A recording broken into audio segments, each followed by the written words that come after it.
سوال یہ ہے کہ اگر کسی شخص نے قربانی کے لیے جانور خریدا اور اس سے وہ جانور گم ہو گیا تو اب اس کے لیے کیا حکم ہے اور اسے کیا کرنا چاہیے؟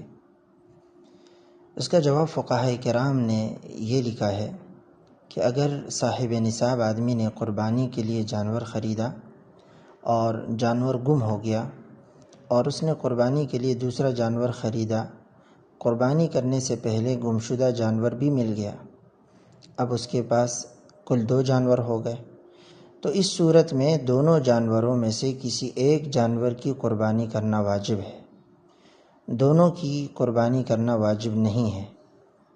اگر ایک کی قربانی کر لی تو واجب ادا ہو جائے گا، البتہ دونوں جانوروں کی قربانی کر دینا یہ ایک مستحب عمل ہے۔ اس کی ایک اور صورت بھی آپ سن لیجئے، اگر کسی فقیر نے ایسا کیا تو اس پر دونوں جانوروں کی قربانی کرنا واجب ہوگا۔ کیوں؟ اس لیے کہ فقیر پر قربانی واجب نہیں تھی، قربانی کی نیت سے جو جانور خریدنے کی وجہ سے، یعنی جو قربانی کی وجہ سے اس نے جانور خریدا، تو اب نیت تو قربانی کی تو قربانی کی نیت سے جانور خریدنے کی وجہ سے قربانی اس پر کیا ہو گئی؟ واجب ہو گئی۔ جب 2 جانور اس نیت سے خریدے تو دونوں کی قربانی اب اس پر لازم ہوگی۔